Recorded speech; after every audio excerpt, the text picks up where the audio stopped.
अस्सलाम वालेकुम दोस्तों, आज की वीडियो पर हम डिस्कस करेंगे कुछ किताबें, इंपॉर्टेंट किताबें जो कि सिविल एंड क्रिमिनल साइड पर जो मेरे लिए इंपॉर्टेंट मुझे लगी थी। और ये वीडियो एक मेरे लंदन फ्रेंड ने मुझसे रिक्वेस्ट की थी, तो मैं भी इस पर वीडियो करना चाहता था। तो आज की वीडियो पर हम इसको ऐसे डिवाइड करेंगे कि पहले हम सिविल से स्टार्ट लेंगे। सिविल में पहले हम कौन सी ऐसी किताबें हैं जो आपको इब्तिदा में अप्रोच करनी चाहिए, तो जो आपका स्टार्टिंग पॉइंट होती हैं वो डिस्कस करेंगे। उसके बाद कुछ ट्रायल की स्टेजेस की स्पेसिफिक किताबें कुछ डिस्कस करेंगे, और ऐसी भी किताबें डिस्कस करेंगे जो आपको नहीं भी लेनी चाहिए, जो मैं समझता हूँ मेरे लिए ज़्यादा फ़ायदेमंद नहीं रही थी।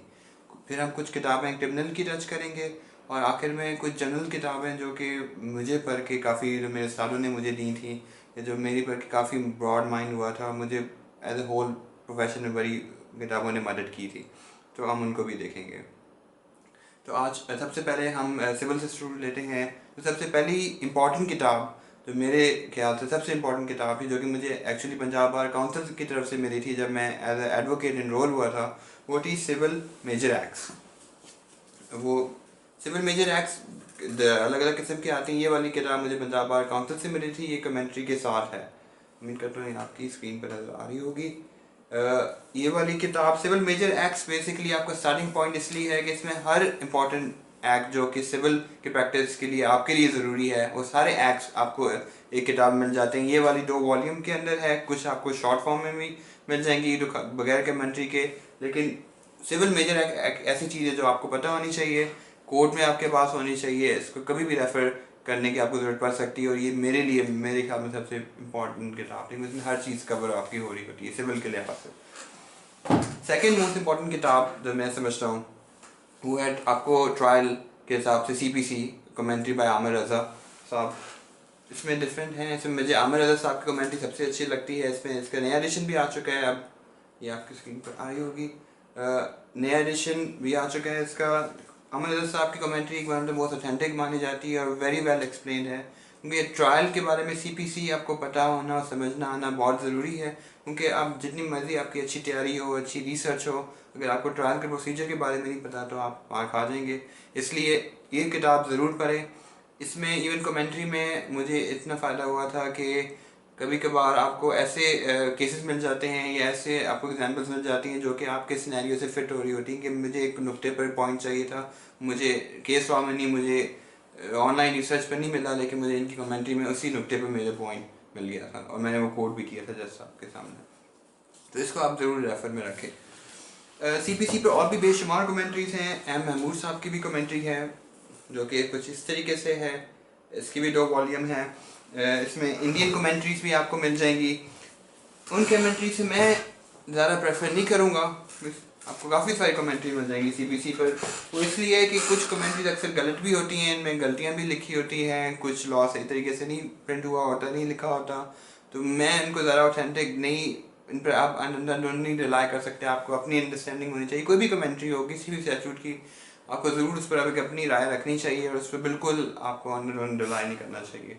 तो आमिर रज़ा साहब की कमेंट्री मैं आपको सबसे ज़्यादा रिकमेंड करता हूँ। CPC के बाद जो एक एक्ट था जो मेरे ख्याल में मेरे लिए बहुत इंपॉर्टेंट था, वो था स्पेसिफिक रिलीफ एक्ट। उसकी कमेंट्री, ये स्पेसिफिक रिलीफ एक्ट की कमेंट्री है बाय मोहम्मद शरीफ खोकर साहब, ये आपकी स्क्रीन पर आ रही होगी। स्पेसिफिक रिलीफ एक्ट, और ये इसलिए इम्पोर्टेंट है कि मैं एज इंटरनेशनल स्टूडेंट स्पेशली जब मैंने LLB और LLM फॉरेन से किया था और मैंने जो लोकल लॉ का मुझे बिल्कुल नहीं पता था, तो ये स्पेसिफिक रिलीफ एक्ट एक ऐसी फील्ड थी जो कि मेरे काफ़ी दोस्तों को नहीं आती थी, और मैं देखता था कि वो अगर इस लॉ को नहीं पढ़ते तो काफ़ी मार खाते थे। तो स्पेसिफिक रिलीफ एक्ट में आपको सारी आपकी सिविल की रेमेडीज़ और कॉन्ट्रेक्चुअल नेचर की रेमेडीज़, आपने कैसे चीज़ें को लेके चलना है। Specific relief act is very important, ये आपको ज़रूर पता होना चाहिए और आना चाहिए। तो इसमें एक्सप्लेनेशन काफ़ी बड़ा एक्ट है, मुझे काफ़ी मुश्किल होती थी, तो ये वाली किताब मेरे लिए काफ़ी फ़ायदेमंद हुई थी। ये इसको मैं जितने आमिर रज़ा साहब की कमेंट्री CPC की मुझे फ़ायदेमंद हुई थी, जबकि वो तो पंजाब यूनिवर्सिटी में भी पढ़ाई जाती है, आपको एज अगर लोकल LLB कर रहे हैं तो आपको पढ़ाई भी जाएगी। लेकिन स्पेसिफिक रिलीफ एक्ट मेरे ख्याल में उतना ही इंपॉर्टेंट ज़रूर है अगर आपने सिविल के सूट फाइल करने हैं, सिविल में प्रैक्टिस करना है। उसके बाद कुछ ऐसी भी कमेंट्रीज़ हैं, कमेंट्रीज तो नहीं लेकिन कुछ ट्रायल के स्टेजेस पर किताबें हैं जो कि मेरे लिए काफ़ी इंपॉर्टेंट दी थी। मोस्ट इम्पॉर्टेंटली क्रॉस एग्जामिनेशन या जरा पर मुझे काफ़ी मुश्किल होती थी, उस पर मैं किताबें काफ़ी टाइम से ढूंढ रहा था। तो मुझे ये वाली किताब the art of cross examination with practical hints and arguments, ये वाली किताब मेरे लिए बड़ी फ़ायदेमंद थी कि इसमें एक तो उर्दू और इंग्लिश दोनों में है, इसमें दोनों में आपको एग्जांपल्स मिलेंगी, सवाल मिलेंगे, पॉइंटर्स मिलेंगे, काफ़ी माइंड आपका आप अगर आपने कभी कोई क्रॉस एग्जामिनेशन होते नहीं देखी तो तब भी ये आपके लिए किताब फ़ायदेमंद है। आप उसको पढ़ें। इवन कोर्ट में जाने से पहले अगर मेरा केस लगा हुआ है, मैं इंतज़ार कर रहा हूँ 1-2 घंटे, तो मैं इसको उस वक्त भी पढ़ रहा होता था और उस वक्त भी नए नए आपको पॉइंट्स और नए नए आपको किस तरीके से आपको अटैक करना चाहिए आपको आ रहा होता था। तो ये वाली किताब मैं हाईली रिकमेंड करूँगा, आप ज़रूर पढ़ें। इसके बाद कुछ ऐसे स्टैट्यूट थे जो मुझे पर्सनली इनमें मुश्किल होती थी, मैं किताबें देखी थी जैसे कि लिमिटेशन एक्ट, इस पर मुझे एक अच्छी कमेंट्री मिली थी। लिमिटेशन एक्ट बाय अतीक मान साहब, इसमें कमेंट्री और केस वगैरह भी हैं। क्योंकि लिमिटेशन एक्ट मेरे ख्याल से मुझे थोड़ा मुश्किल लगता था कि इसमें आर्टिकल्स थे, इसमें डिफरेंट स्केड्यूल्स थे, कब लिमिटेशन स्टार्ट होती है, कैसे कैलकुलेट करनी है, कौन से डेज एग्जाम होते हैं, वो मुझे खाली स्टैट्यूट पढ़ के मुझे फिर भी मुश्किल होती थी, इसलिए मैंने कमेंट्री प्रेफर की थी। तो ये वाली किताब मेरे लिए काफ़ी मुझे फ़ायदेमंद थी।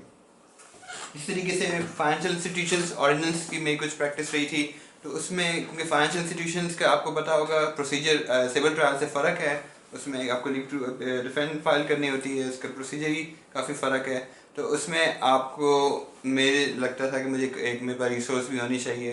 वैसे तो अगर आप मोहम्मद अहमद कईम साहब का लेक्चर देखें फाइनेंशियल इंस्टीट्यूशन ऑर्डिनेंस पर, तो आपको बहुत आपको अगर आपको नहीं भी पता डिस्ट्रिक्शन डिफरेंट लॉज की, तो आपको उस के बारे में काफ़ी अच्छी आपको लेक्चर लगेगा। वो पढ़ के अगर आप कोई बुक पढ़ेंगे, जैसे ये वाली बुक मैंने रेफ़र की थी, इसमें थोड़ी सी कमेंट्री थी, थोड़ी सी मुझे इसमें रिवाइज हो जाता था कि क्या डिस्ट्रिक्शंस हैं, क्या एग्जीक्यूशन का तरीका है, एवरीथिंग। तो ये वाली किताब खुरम सईद साहब की फाइनेंशियल इंस्टीट्यूशन ऑर्डिनेंस पर, ये मेरे लिए काफ़ी फायदेमंद थी। इसके बाद कुछ जर्नल किताबें हैं प्लीडिंग्स पर, क्योंकि प्लीडिंग्स आपकी रिटन स्टेटमेंट आपकी प्रिंट, उस पर ड्राफ्टिंग के लिहाज से मैं किताब ढूंढ रहा था। तो मुझे मोगा की लॉ ऑफ प्लीडिंग्स इन पाकिस्तान, ये वाली किताब मुझे बहुत पसंद आई थी। और इसमें एक और भी थी, ये मोगा द कन्वेंसर, इसमें आपको काफ़ी सारी आती हैं अलग अलग किस्म की, मोगा की भी आती हैं। मुझे मोगा की इसलिए अच्छी लगी थी, एक तो ये कंप्लीट इसमें अच्छी लिखा हुआ था, अच्छी डिटेल थी, और ज़रूरी नहीं कि आप लोगों के किसी भी सैंपल पर ही रिलाई करें, आपको अपनी ड्राफ्टिंग आनी चाहिए। कोई नई प्रोपोजिशन आ जाती है, नहीं भी सैंपल है आपके पास, तो आपको ड्राफ्टिंग की टेक्निक्स, कन्विंसिंग की टेक्निक्स, रीडिंग्स कैसे लिखनी है, कैसे लेके चलना है, वो आपको ज़रूर आनी चाहिए। वो आपको इन किताबों से पढ़ के आपका माइंड ब्रॉड होगा और आपको आहिस्ता आहिस्ता खुद भी आना शुरू हो जाएंगे। तो ये मोगा की किताबें मैं आपको रिकमेंड करूँ कि आप ज़रूर पढ़ें। उसके बाद कॉन्स्टिट्यूशन एक पॉकेट साइज, ये मैंने इसलिए रखी हुई है इम्पोर्टेंट है, क्योंकि मुझे काफ़ी होता था प्रैक्टिकली कि लोग मुझसे काफ़ी कॉन्स्टिट्यूशन के बारे में सवाल पूछते थे, जो नए भी लॉयर्स हैं, जनरल पब्लिक या एज एडवोकेट हाई कोर्ट, मुझे होता था कि मुझे कॉन्स्टिट्यूशन अच्छी तरीके से पता होनी चाहिए, रेफरेंस होनी चाहिए। तो ये एक पॉकेट बुक है, इसको कभी भी आप उठा कर रेफरेंस कर सकते हैं। कॉन्स्टिट्यूशन हमारे मुल्क की बहुत इंपॉर्टेंट है, आपको ज़रूर पता होनी चाहिए।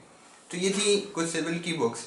अब सिविल में कुछ ऐसी बुक्स मैं आपको दिखाता हूँ जो मेरे ख्याल में मेरे लिए बिल्कुल फ़ायदेमंद नहीं थी, और मैं लोगों को रिकमेंड नहीं करूँगा, स्पेशली इब्तदा की स्टेज पर, कि आप वो वाली किताबें इस्तेमाल करें। जैसे एक ही है suits and claims and defences, आप देखेंगे इंतहाई बड़ी किताब है, लेकिन इसमें एक्चुअल सब्सटेंस आपको ज़्यादा नहीं मिलेगा। इसमें एक जनरल तरीके से सब कुछ चीज़ें लिखी हुई हैं।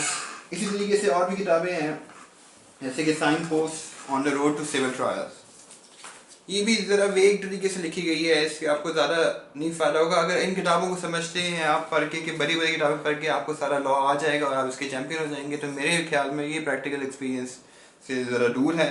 कि लॉ मेरे साहब ने बताया कि करने से आता है, सिर्फ पढ़ने से नहीं। तो आप ज़रूर पढ़ें, लेकिन आप साथ प्रैक्टिकली भी इसको देखें कि कैसे अप्लाई होता है। खाली इन किताबों में नहीं रह जाएंगे, इनके पुराने कॉन्सेप्ट्स में नहीं रह जाएं, आप ज़रूर अपनी इसमें व्यू बनाएं, अपनी नॉलेज देखें। सिमिलरली 7-11 पर एक किताब थी, इसमें जबकि काफ़ी अच्छे पॉइंटर्स हैं। अगर आप 7-11 पर करना चाह रहे हैं, इसमें आपको काफ़ी डिटेल में रूल्स मिल जाएंगे, कुछ टिप्स मिल जाएंगे, डिफरेंट अप्रोचेस मिल जाएंगी, लेकिन इसको एज ए रेफरेंस ज़रूर रखें। लेकिन इसको आपको बहुत ज़्यादा डिटेल में मुझे ऐसा फ़ायदेमंद नहीं हुई थी, जितने कि मुझे CPC वगैरह उनको अगर अच्छी तरीके से मैं याद कर लूँ, वो मेरे फिंगर टिप्स पर, वो ज़्यादा फ़ायदेमंद। ये थी कुछ सिविल की किताबें। अब हम क्रिमिनल साइड पर आते हैं। तो क्रिमिनल साइड की मेरी प्रैक्टिस बहुत ही कम रही है, बल्कि ना होने के बराबर रही है। तो क्रिमिनल की जब भी कोई प्रॉपोजिशन आती थी, तो मेरे लिए जो मुझे किताब मैं रेफ़र करता था, वो जैसे सिविल के लिए सिविल प्रोसीजर कोड रेफ़र किया जाता था, तो मैं क्रिमिनल के लिए CRPC की किताब, उसमें मुझे एम महमूद की कमेंट्री बड़ी अच्छी लगी रही। अगेन ये बड़ी क्लियरली तरीके से लिखी गई है, ऑथेंटिक है, और इस पर कमेंट्री पढ़ के मुझे काफ़ी कोई पेनल्टीज़ और उसका मुझे अच्छा तरीके से आइडिया हो जाता था। तो मैं ये रिकमेंड करूँगा कि आप एम महमूद साहब की CRPC पर ये ज़रूर देखें। और लास्टली मैंने कोई सेक्शन 9B 9C तो नारकोटिक्स के हिसाब से केमिकल एग्जामिनर के हिसाब से मेरी कुछ एक जो पॉपुलेशन आई थी, तो उसमें मैंने ये किताब ली थी। ये है मोहम्मद खुरम साहब की 9B 9C की। इसमें मुझे, क्योंकि उस एरिया ऑफ लॉ का कुछ नहीं पता था, मुझे इसको पढ़ के काफ़ी अच्छे तरीके से बड़ी ईजी अल्फाजों में लिखी गई थी, मुझे काफ़ी फ़ायदा हुआ था। तो अगर आप ये उस एरिया के बारे में पढ़ना चाह रहे हैं तो ये किताब काफ़ी फ़ायदेमंद है। अब आखिर में किताबें आती हैं, कुछ जनरल किताबें जो मेरी वकालत में मुझे लगता है काफ़ी इंपॉर्टेंट रोल प्ले किया है, और स्पेशली मेरे माइंड बनाने में, शेप करने में। और ये किताबें मेरे उस्ताद ने मुझे दी थी कुछ। इसमें से एक किताब जो मैं सबसे स्टार्टिंग पॉइंट में, वो है शमे वकालत। ये उर्दू में लिखी गई है और ये बड़ी दिलचस्प किताब है। इसको पढ़ने में भी आपको काफ़ी मज़ा आएगा। बड़े अच्छे अंदाज में, मज़ेदार अंदाज में लिखी गई है कि अगर आप इसको पढ़ें, इसमें आसान कॉन्सेप्ट से लेके रिवीजन वगैरह के बारे में, आपको बड़े इंपॉर्टेंट कॉन्सेप्ट जरा के बारे में भी एक अच्छे तरीके से समझाया गया है, और बड़े आसान फाजों में आपका, जैसे कहते हैं, हाथ लेके चल के समझाया गया है। तो ये बड़ी मज़ेदार किताब है, पढ़ने के हिसाब से हर किसी को पढ़नी चाहिए। सेकेंडली फिर ये आती art of the lawyer by honourable M Hidayatullah साहब। Basically art of the lawyer एक बड़ी अच्छी किताब है। इसमें काफ़ी इंटरेस्टिंग कॉन्सेप्ट्स हैं, काफ़ी डिटेल कॉन्सेप्ट्स हैं, अच्छी स्टोरीज़ हैं। इसमें आपको कमेंट्री भी मिल जाएगी क्रॉस एग्जामिनेशन वगैरह की, और ये एक डिटेल किताब है। इसको आप पढ़ेंगे आपको अच्छी लगेगी। मुझे काफ़ी इससे नई चीज़ें, नई आइडियाज़, ज़रा एक ब्रॉड माइंड, ब्रॉड तरीके से सोचने के लिए, डिफरेंट फ्रॉम अदर पीपल, मेरे ख्याल में ये किताब art of the lawyer, chief justice Zia B Malik, इनकी आप ज़रूर पढ़ें। लास्टली जो किताब मुझे अच्छी लगी थी, वो थी असम जफर साहब की मेरे मशहूर मुकदमे। ये वाली किताब, अगर आप लॉ नहीं भी पढ़ते, आपको वैसे भी किताब पढ़ने का शौक़ है, तो ये वाली किताब बड़ी दिलचस्प किताब है। इसमें बड़ी अच्छे अंदाज में लिखी गई हैं उनके वाक़यात, मेरे मशहूर मुकदमे असम जफर साहब की। इससे जो मुझे सबसे ज़्यादा फ़ायदा हुआ था कि ये मेरी उर्दू बड़ी अच्छी नहीं होती थी, स्पेशली अगर आपको सिविल के मुझे ऑर्डर पढ़ने पड़ते थे उर्दू में, मेरी काफ़ी मुश्किल होती थी। तो जितनी उर्दू मेरी इस किताब को पढ़ के बेहतर हुई है, जितने अच्छी तरीके से ये लिखी गई है, उतनी मुझे नहीं लगता किसी और चीज़ से बेहतर हो सकती थी। तो ये वाली किताब आप ज़रूर रेफ़र करें, असम जफर की पढ़ें, आपको बड़ी मज़ेदार किताब आएगी। तो ये थी फिर आज की वीडियो। मुझे ज़रूर आगाह करें आपको कौन सी किताबें पसंद हैं, ज़रूर कमेंट्स में बताएं, लाइक एंड सब्सक्राइब करें, और मुझे आइडियाज़ भेजते रहें। और अगली वीडियोस के लिए इंशाल्लाह आपको उम्मीद है कि पसंद आएंगी वीडियोस। थैंक यू, अल्लाह हाफ़िज़।